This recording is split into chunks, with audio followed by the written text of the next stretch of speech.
नमस्कार दोस्तों, मैं नीतीश कनव आप सभी का स्वागत करता हूं एग्जामपुर के ऑनलाइन प्लेटफॉर्म पर। सभी को राधे राधे, सभी को राम राम, जय हिंद, जय भारत। तो जल्दी से आ जाइए बेटा, आज मैं आपके सामने लेकर आया हूं एक छोटा सा कॉन्सेप्ट जो बच्चों को बहुत तंग करता है, डायबिटीज़ यानी कि मधुमेह। ये बहुत से बच्चे सोचते हैं यार ये टाइप 1 क्या है, ये टाइप 2 क्या है डायबिटीज़, वो मैं आज आपको क्लियर कर देता हूँ। तो याद रखिए, देखिए बेटा, डायबिटीज़ मधुमेह दो प्रकार का होता है। कितने प्रकार का होता है? दो प्रकार का।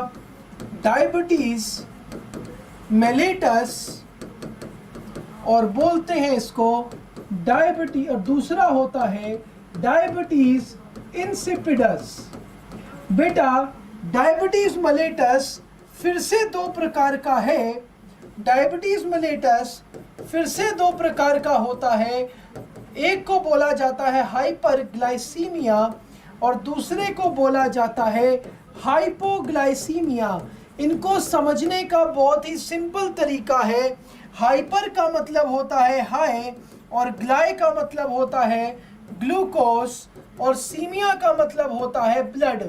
यानी कि अब ध्यान दीजिए, जिसके रक्त में ग्लूकोज की मात्रा अधिक हो जाए, जिसके रक्त में ग्लूकोज की मात्रा अधिक हो जाए उसको बोलेंगे हाइपरग्लाइसीमिया। क्या बोलेंगे? हाइपरग्लाइसीमिया। और हाइपो का मतलब होता है लो और ग्लाइ का मतलब यहाँ पर फिर से वही है ग्लूकोज और सीमिया का मतलब है ब्लड। तो यहाँ पर क्या हो गया? Low glucose level in the blood, low glucose level in the blood. ठीक है, तो हाइपरग्लाइसीमिया क्या हो गई? हाई शुगर, जिसको हम बोलते हैं हाई शुगर। और ये क्या हो गई? Hypoglycaemia, low sugar. अब बेटा एक चीज मैंने आपको हमेशा बताई है कि हमारे पास एक ग्रंथि है जिसको पेनक्रियास यानी कि अग्नाशय कहा जाता है। ये जो अग्नाशय है ये एक हार्मोन निकालता है। क्या निकालता है? हार्मोन निकालता है। उस हार्मोन का नाम है इंसुलिन। क्या है? इंसुलिन। अब इंसुलिन का क्या कार्य है शरीर के अंदर? इंसुलिन का कार्य है रक्त में शर्करे की मात्रा को नियंत्रण करना। ठीक है, control glucose in the blood, glucose level in the blood. रक्त में शर्करे की मात्रा को नियंत्रित करना। क्या है? रक्त को शर्करे की मात्रा में, रक्त में शर्करे की मात्रा को नियंत्रित करना, रक्त में शर्करे की मात्रा को नियंत्रित करना। ठीक है, तो यानी कि मैं ये कह सकता हूं जब हाई ग्लूकोज हो रहा है तो यहां पर इंसुलिन की कमी हो रही है। तो यानी कि हाइपरग्लाइसीमिया में इंसुलिन की कमी हो जाती है, तभी तो ग्लूकोज लेवल ज्यादा जा रहा है। ठीक है, आई बात समझ में? और लो में इंसुलिन ज्यादा हो जाता है, वो सारा का सारा ही ग्लूकोज क्या करता है? ऑक्सीडाइज कर देता है, जिसकी वजह से शुगर की, ग्लूकोज की कमी हो जाती है। तो डायबिटीज मेलिटस दो प्रकार का हो गया, हाइपरग्लाइसीमिया, हाइपोग्लाइसीमिया। हाइपरग्लाइसीमिया में ग्लूकोज की मात्रा अधिक हो जाती है यानी कि इंसुलिन की मात्रा कम हो जाती है, और लो ग्लूकोज में इंसुलिन की मात्रा ज्यादा हो जाती है। बात करते हैं डायबिटीज इंसिपिडस की।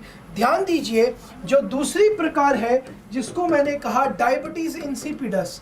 अब आप कहेंगे सर दो ही तो होती हैं, एक हाई शुगर और एक लो शुगर, तो फिर ये क्या है? बेटा बताता हूं, ये ग्रंथि होती है पिट्यूटरी ग्लैंड। हमारे मस्तिष्क में एक ग्रंथि है जिसको पीयूष ग्रंथि कहा जाता है।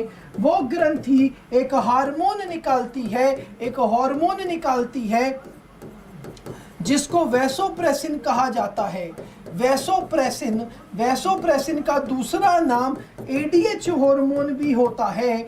एडीएच की फुल फॉर्म अगर मैं बात करूं तो anti diuretic hormone, anti diuretic hormone यानी कि हिंदी में प्रति मूत्र स्त्रावी हार्मोन।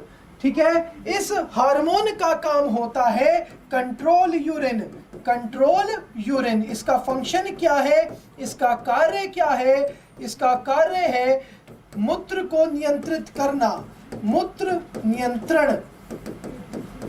बेटा डायबिटीज इंसिपिडस में इस हार्मोन की कमी हो जाती है, लैक ऑफ एडीएच, जिसकी वजह से मूत्र पर नियंत्रण नहीं रहता।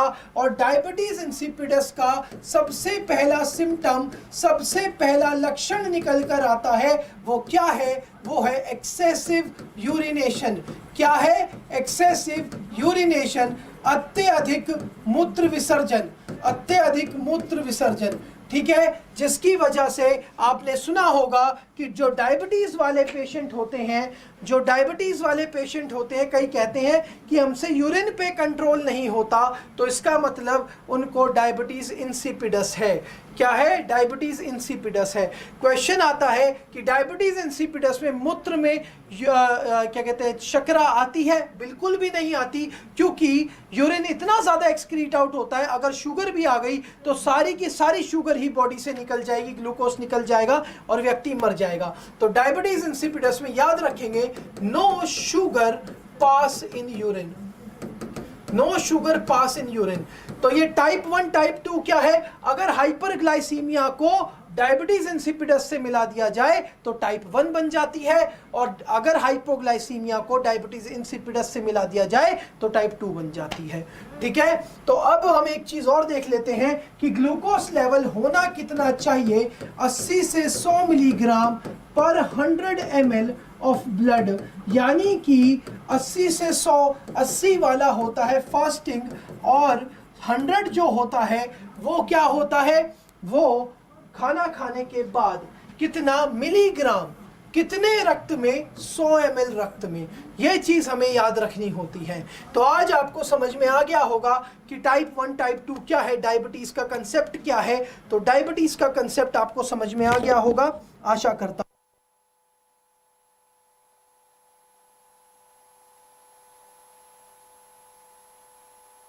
तो ठीक है, तो आज की क्लास को यहीं समाप्त करते हैं। मिलेंगे नेक्स्ट वीडियो में, तब तक के लिए हंसते रहें, मुस्कुराते रहें और पढ़ते रहें। धन्यवाद। जय हिंद, जय भारत।